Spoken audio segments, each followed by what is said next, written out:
Welcome to Nature Therapy Online.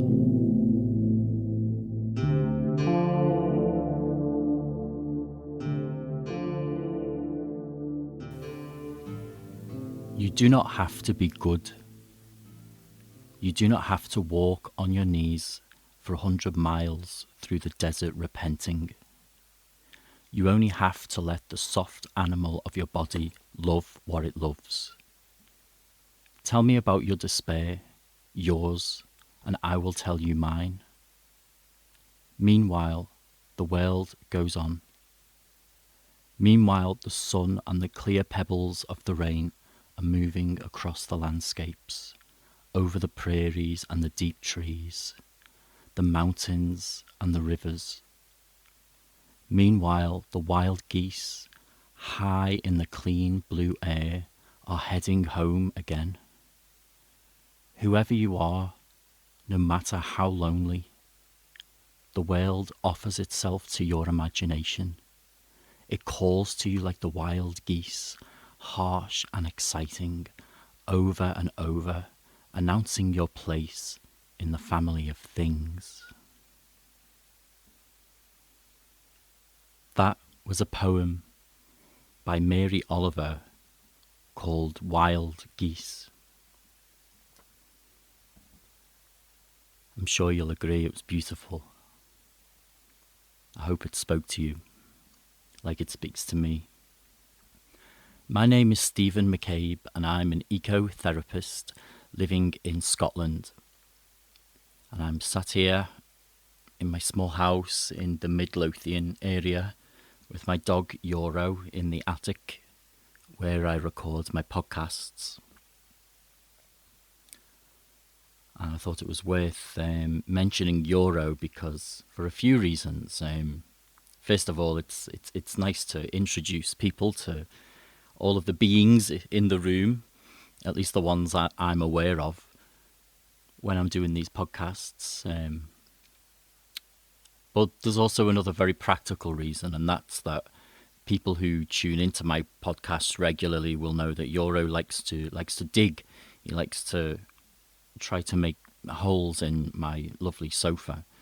And I thought it was especially worth warning you of this today, because today is about the beautiful poetry of Mary Oliver.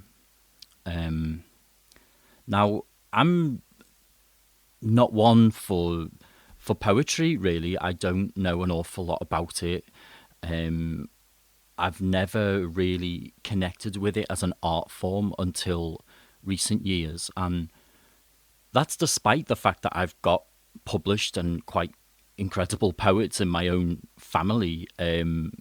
But it's always eluded me somehow. And recently I just became so taken in with the poetry of Mary Oliver.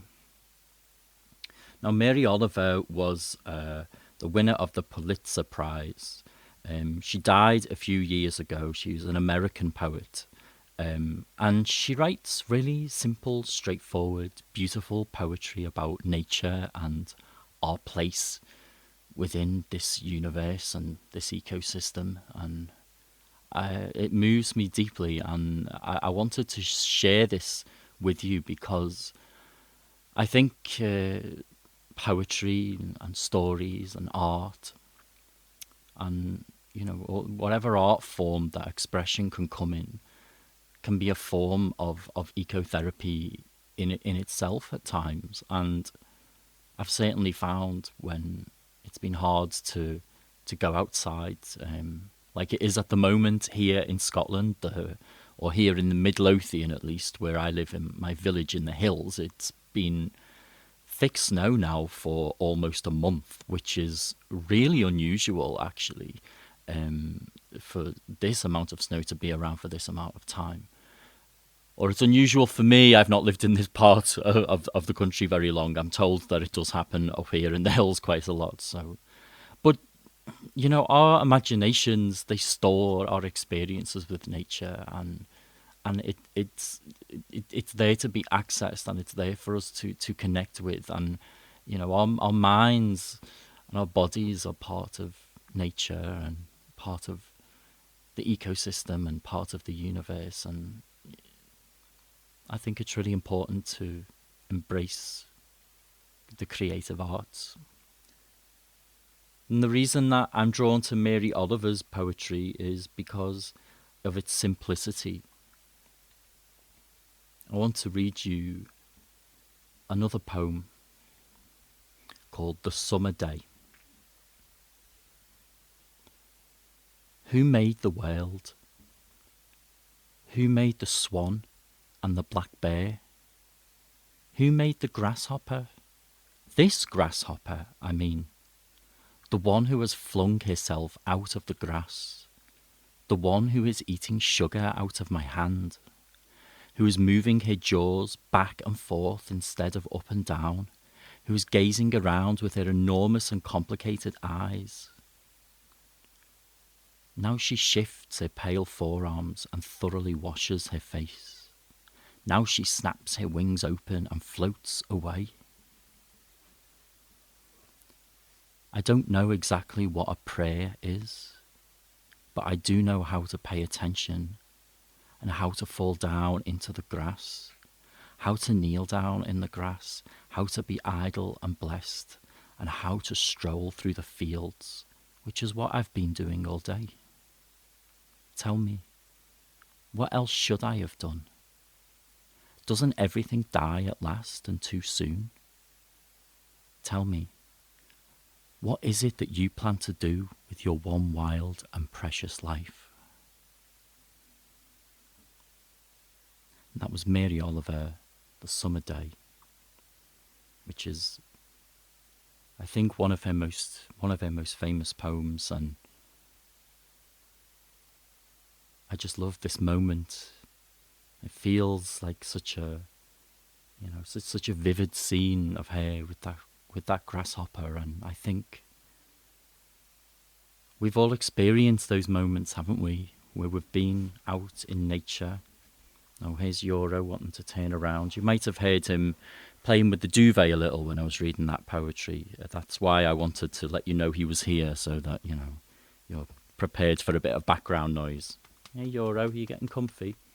But we've all had those moments in nature, haven't we, where maybe a small creature has come close, or we've paid attention to a flower or a tree really closely, and all of a sudden just the miracle, the strangeness, the wonderful just miracle of it all around us makes itself known, and we tune into it.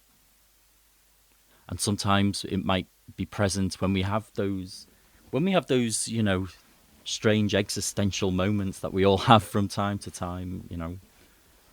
Who am I? Why am I here? What's going on? Like, why are there so many people and animals and flesh and bones moving around, and this awareness and consciousness? What's going on here? When we take ourselves away from our sometimes petty daily problems, and sometimes genuinely difficult daily problems as well. And there's something about this poem, I think, that gives me permission to relax. And I think it gives us permission to not be so busy all the time. Because nature reveals itself when we give ourselves time, I should say, to slow down.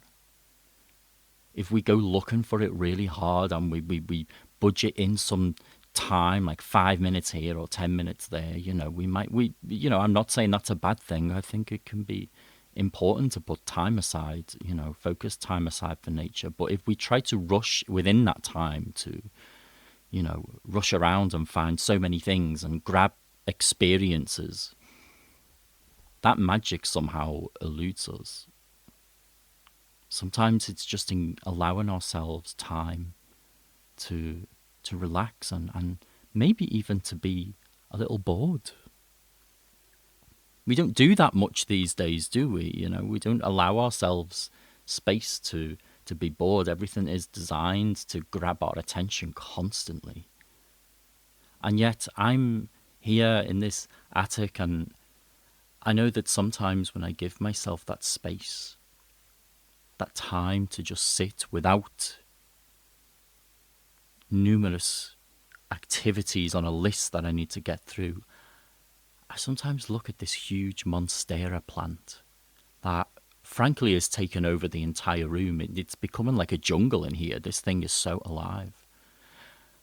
But when I'm busy doing things, the monstera plant is there, and it could be a table or a piece of furniture in my mind and in my conscious awareness. But when I slow down, the furniture makes itself known as something that has a function, and the monstera plant becomes alive to me as this being, this life, this creature. And I begin to notice all of its strange leaves and its tiny new ones that grow through. And that's where this poem took me. I wasn't planning on talking about that, but this beautiful poem. And there's a few more I want to share with you. So those two that I've read, The Summer's Day, or The Summer Day, I should say, and Wild Geese, you can easily find on the internet. Just Google Mary Oliver and you'll find it. And I'm going to read you one from a collection called 1,000 Mornings, which is really beautiful book. So flick through. You'll hear the pages because I still do read books with paper, believe it or not. And this poem is called I Go Down to the Shore. I go down to the shore in the morning, and depending on the hour, the waves are rolling in or moving out. And I say, oh, I'm so miserable. What should I do?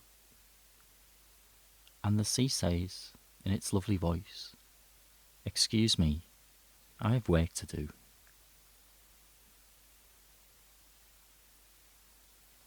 That was I Go Down to the Shore by Mary Oliver. And this last one that I'm going to read,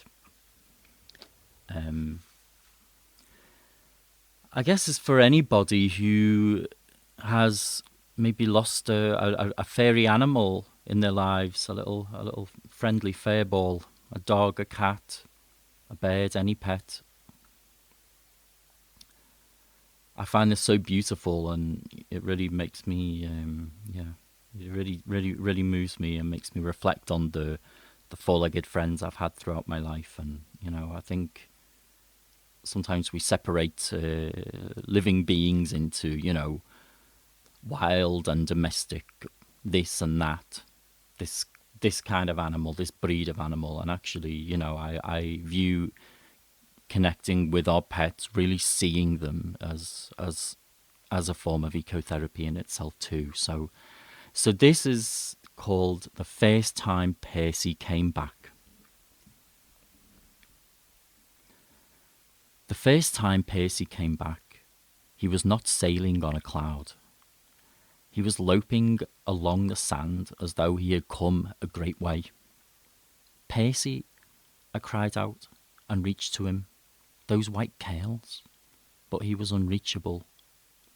In the same way that music is present, but you can't touch it. Yes, it's all different, he said. You're going to be very surprised. But I wasn't thinking of that. I only wanted to hold him. Listen, he said, I miss that too. And now you'll be telling stories of my coming back, and they won't be false, and they won't be true, but they'll be real. And then, as he used to, he said, let's go. And we walked down the beach together. That was The First Time Percy Came Back by Mary Oliver. from her collection, 1,000 Mornings. And I hope you enjoyed that, and I hope it felt accessible to you. And when I mentioned the word poetry, you didn't roll your eyes and think, "Oh no, not this, please." And I hope it moved you in some way. I think there's poetry can be simple and straightforward, and that's one of the beauties of Mary Oliver's poetry. So I would encourage you this week to find a piece of poetry and think over your life to maybe a piece of nature poetry that's moved you, even if it was a piece of poetry from childhood, even that you've forgotten about, and reconnect with it.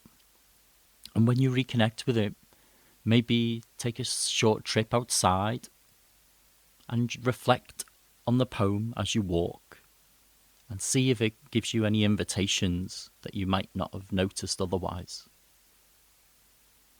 And if you're feeling brave, you might even want to write a little piece of poetry. Nothing big, nothing fancy, just you can write down a couple of lines of something you appreciate in nature this week. Just write down 2 lines. What is it you appreciate? Keep it to yourself if you want to. Share it with me and I'll read it on the podcast if you want to. I would love to. But the important thing with being creative, I think, when it comes to being creative with nature, is that we do it because it connects us with nature.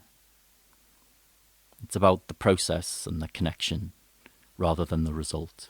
And if you have a good result, that's marvelous, but that's a bonus. That's not the aim. So I want to leave that with you, and thank you for tuning in, and invite you to have a nosy on my website at naturetherapyonline.net. Have a look at the courses I'm running. It would be lovely to connect with you in I would say real life, but this is real life, but in a closer way. Get to know you a little better. So I hope you have a lovely week, folks. You take care, and bye-bye.